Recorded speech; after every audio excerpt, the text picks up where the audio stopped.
That is the approach to an elderly patient with leukocytosis, which all of us feel, and is a very critical subject.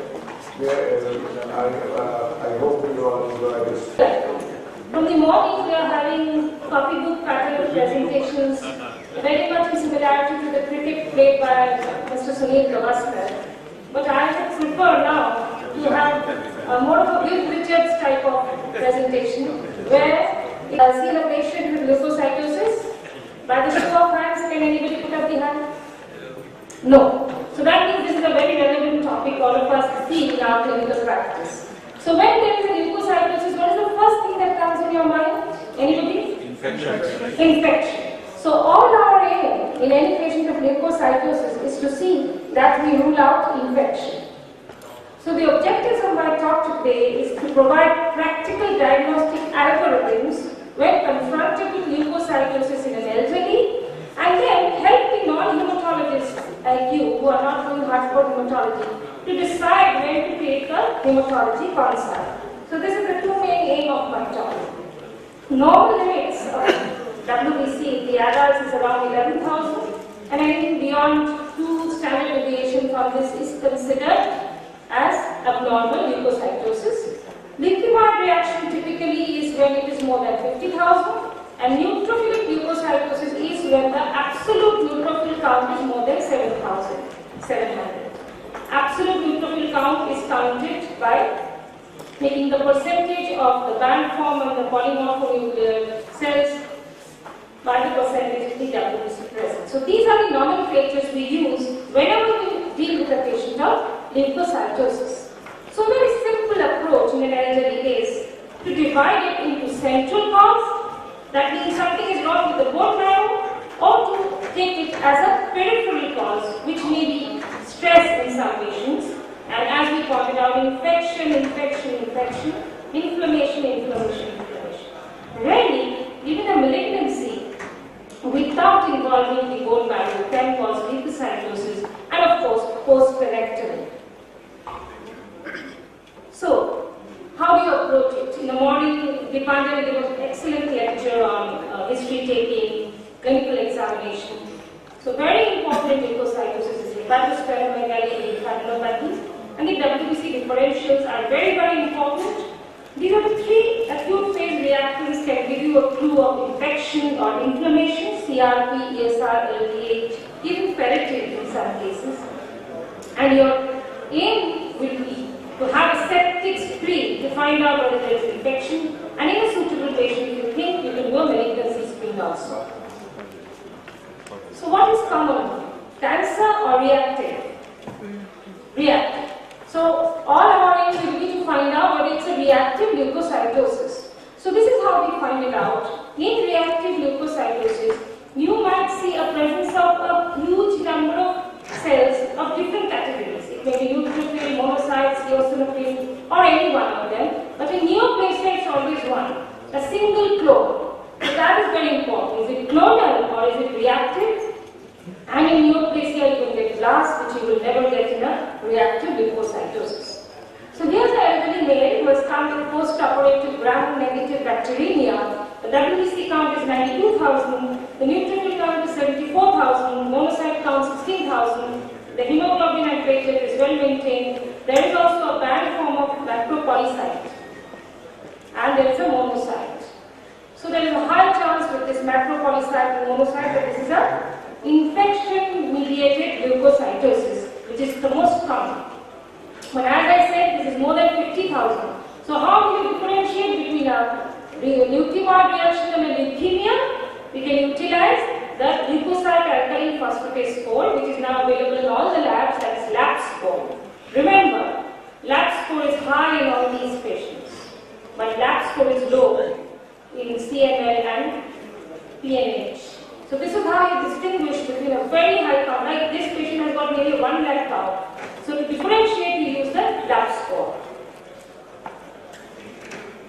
So the next question is, what are the causes of reactive neutrophilia, or what is more commonly known as leukemia reaction, which is very common in our practice. How many of you have seen leukemia reaction in your practice? Put up your hands, please. So nearly everybody. The causes are multiple. As we pointed out, I think this patient is sepsis, it can be inflammation, even vasculitis can cause a leaky mind reaction. We had an excellent lecture on SLE just a few minutes back. A malignancy, the commonest malignancy that causes leaky mind reaction is lung and liver, even without involving the bone marrow, because this leaky mind reaction. And always remember, there are so many patients you give steroids, they come up with a count of 12,000 and you are very worried whether you cause infection in that patient. Actually, it's a leaky mind reaction, reflex in response to the steroids used. You know about the growth factor, colony stimulating factor. And in neurology and psychiatry, a lot of antipsychotics. Can you name any one antipsychotic that can really bring up your count? You have a count of 2,000 and you have given one antipsychotic, the count has become 5,000. We use it as a therapeutic also. We don't use it anymore, but we used to use it. Lithium. Lithium is a drug that can cause a rise in the WBC count. So after ruling out all these and not getting any evidence of these, then only you will think of a myeloid malignancy like CML or a myeloproliferative disease like polycythemia and very neutrophilic leukemia. But remember, if you suspect infection, these are the toxic granules. You know, we get toxic granules and baculation. These are very typical in a peripheral smear for any underlying infection. So tell your hematologist in the lab that please find out whether there are toxic granules and you can get an idea that this patient has an infection. So to summarize, the most important question in leukocytosis is it affecting the other two cell lines? Is it associated with thrombocytopenia? Is it associated with anemia? Then, of course, you are probably dealing with a neoplastic disease. But remember, this is not always absolute. We do have some infections where also we can have a reactive thrombocytosis. So, this is not absolute, but this is usually the dictum that if it is one line only, then it is leukocytosis reactive. If it involves a lot of other lines of cells, then probably it is neoplastic. So, let us take this patient. With a WBC count of 27,000, hematocrit which is quite well maintained, hemoglobin is very high, hematocrit is high, 50, and your platelet is 7 lakh. So what can be the probable diagnosis in this patient? Hemoglobin 17, 27,000 count, we have 15 hematocrit, platelet 7 lakhs. Anybody? Polycythemia. So as I said, you must look at the accompanying blood reports to find out the cause of leukocytosis. So very good history, very good peripheral blood smear, hepatosplenomegaly will give you the answer. This is typical of a patient of chronic myeloid leukemia. As I said, you have so many bad forms, immature forms, and this is how the bone marrow aspirated the blood will look.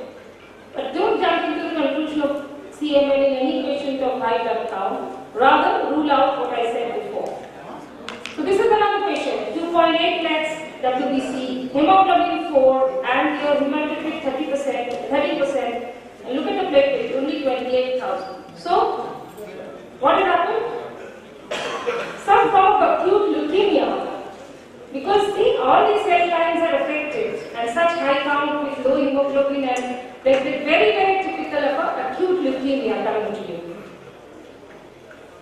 This is the peripheral blood film that can occur in these patients. This patient was an AML, and you have to distinguish it from a CML. How can you distinguish between an AML and CML? Both have leukocytosis, but as you noticed in my picture, these are full of glass and these are full of shift to the left. So, these are a mixture of immature cells and glass, and you have profound anemia and thrombocytopenia. Here the anemia is mild and usually the platelet is not low, it is higher side. Eosinophilia, basophilia are usual. Here you can have eosinophilia and basophilia. So be very careful when you look into a leukocytosis that this might be a neutrophilia due to AML, neutrophilia due to CML, but both can be distinguished actually, because the outcome and the treatment is completely different. Now this is the patient with 4.8 lakhs WBC, 5.6 hemoglobin. Anything? Platelet 67,000. He has come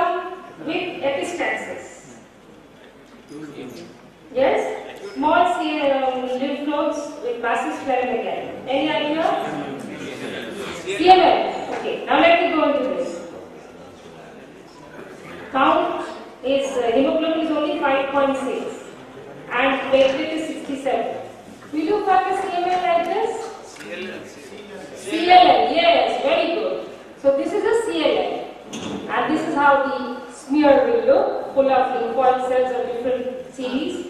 But remember, a reactive lymphocytosis is much less than a reactive neutrophilia. How many of you have seen reactive lymphocytosis in your clinical practice? Reactive lymph node we have seen, but lymphocytosis have you seen? So, usually anybody coming with such type of cells which are lymphoid predominantly, it is a CLL and not a reactive lymphocytosis.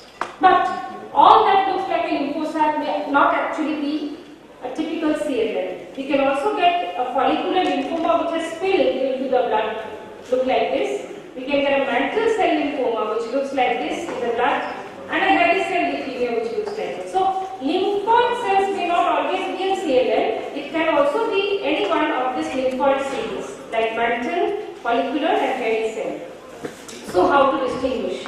You need not go into the details, but just I would like to tell you that actually the CD markers, the cell surface markers, this entire panel distinguishes it from the hairy cell, the CLL, the mantle cell or the follicular lymphoma. So, immunophenotyping is the answer to find out what exactly is the cause of the lymphoid leukocytosis. So, here's another question. 35,000 WBC, hemoglobin 9.7. Platelet is quite okay. Now let's see. Neutrophils 22,000, monocytes are there. What do you think? The left hypochondrium is very full, it's got huge splenomegaly, poor appetite, fatigue. Any idea? Hairy cell, okay, one, it can be of course. CML. Yes? CLL. CML, okay, but the differentials, look at the differential, 22,000 monocytes are there. It can be a CML. Any other suggestion? So this is a monocytic variety. You see the monocytes I have shown you, it was very high.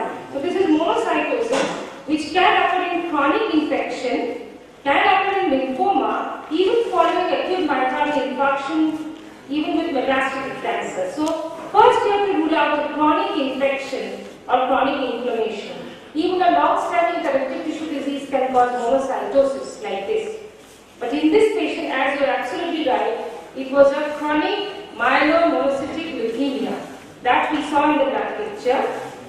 There were myeloid cells, there were monocytic cells, and that huge splenomegaly with loss of appetite, severe fatigue. These patients come with the main problem of fatigue and huge abdominal swelling.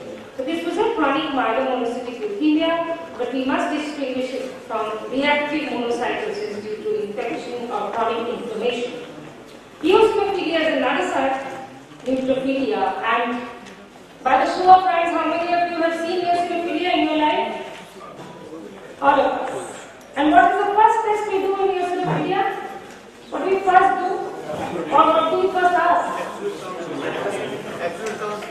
Okay, absolute count, you're right. Absolute eosinophilia. We've got absolute eosinophilia. Stool, chest. So these are two very important tests, very baseline tests. We go for the stool and chest X-ray because you want to distinguish between the clonal eosinophilia and the secondary eosinophilia and the history of allergy. Nobody asked that. So you always ask the history of allergy. It may be asthmatic, it may be nasal, epiphora, eye epiphora. So all these you must rule out. Even vasculitis have absolute eosinophilia. Rarely in Hodgkin and lymphoma and non-Hodgkin T-cell type we can get eosinophilia. But all our aim must be to distinguish this from clonal hypereosinophilic syndrome. So after obtaining good history and stool test and chest X-ray, we do a bone marrow biopsy, which actually distinguishes a hypereosinophilic syndrome. You know, hypereosinophilic syndrome is a myeloproliferative disorder. So in the bone marrow, you will get floods of eosinophils. And what we do is cytogenetic studies, FISH, for all this cytogenetic testing of PDGFRA. We also do immunohistochemistry chemical stains to rule out mast cell disorder. And tryptase is a stain. A patient with bone marrow tubular eosinophil can be a mast cell disorder. So we use tryptase to distinguish mast cell from plain hypereosinophilia. And also we do all the tests for mast cell immunophenotyping. Very important and last is basophilia. How many of you have seen basophilia in your life? Very few. Yes, we have somebody. Anybody else? So basophil count is not usually elevated in a normal person. Whenever it is elevated, something is wrong. It can be a leukemia. It can be part of even CML. When a CML patient is turning quite bad, then a lot of basophil is actually coming to the circulation. So this is one patient where you don't take a chance. Don't rule out infection, inflammation and all these ideologies. You take a hematology consult and you have to do a bone marrow biopsy. So the last few 15-20 minutes, what I have been trying to do is give you an idea that as physicians, my object at the top was, when do you try to find out the primary causes?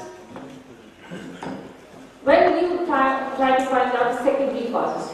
Primary means something is wrong in the clone of cells, and so it's a hematological disorder where a bone marrow or a hematological consult is so much needed. But what is much more common is what you see every day. That's a reactive or a response to either infection or inflammation. There are algorithms for neutrophilia, there are algorithms for leukocytosis, for monocytosis, for eosinophilia.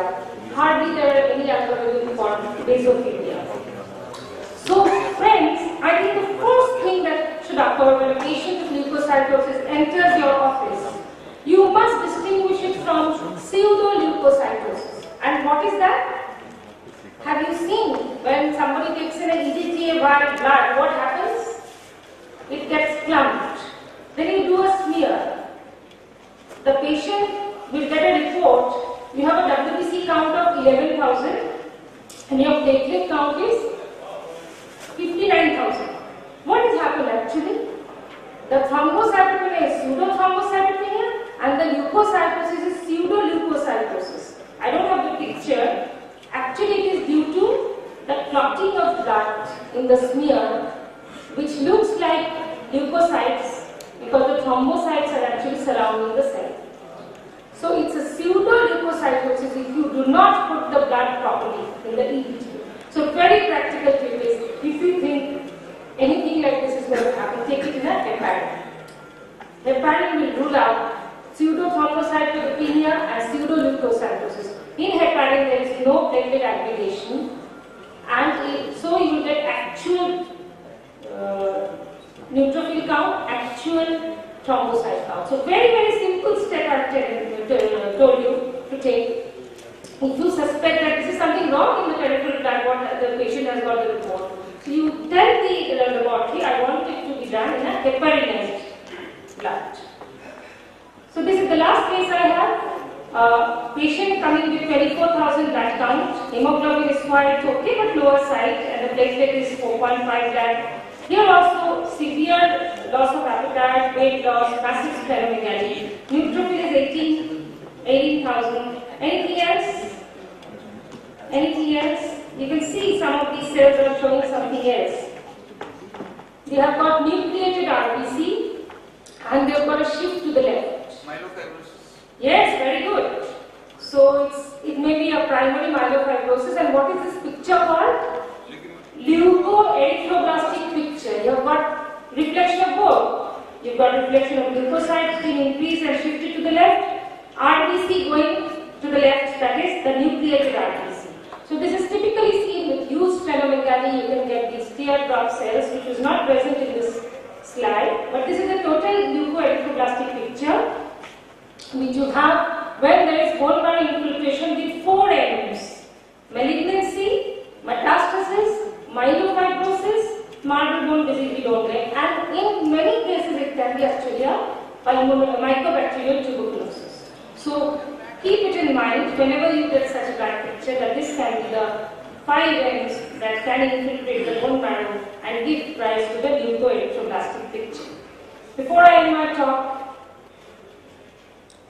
this is one clinical situation where a well-prepared bone marrow or a well-prepared blood slide actually gives all the clues.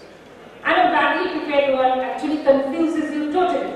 As I said, if you take a EDTA and get the platelets count, you get a false count, very low platelet and a very high WBC. And if you take a smear which is suboptimally prepared, what does it look like? Full of leukocytes. But this is wrong. This is suboptimally prepared smear. You have taken the blood clot and smeared it. So it's not absolutely correct to give an interpretation from this. This is a normal peripheral blood smear. How do you know it's normal? Look at the platelets. They are very amply distributed. Look at the stain in the WBC, it's normal. Look at the RBC, everything is normal. So these are the platelets, these are the WBC, these are the RBC. Everyone is very well represented. Sometimes while pulling the smear, you can get a rulo. Unless it's a myeloma, any such rulo is actually an artifact. So you must be very careful. This is a too thick a place to interpret a blood picture. This is too thin. So in the tongue-shaped blood smear, this is the correct place to interpret your WBC, RBC and thrombocyte count. So with these few words, I bring you greetings from Kolkata, which is the 12th populous city in the world with this type of population. And what I hope, after my talk, you have had an excellent algorithmic approach to what happens to a patient who comes with leukocytosis, when to take a rheumatology consult, when to go into the reactive part and do all the necessary tests, and you can treat them so successfully. And whatever I've been able to tell you over the past few minutes is very simple. I always think a working ant is better than a sleeping elephant, because a very small progress like this, what we have done in ISAM today, actually will lead to big results. Thanks for the very patient hearing. Thank you, Dr. Kar. Very interesting, as always, as usually. Interesting and excellent presentation.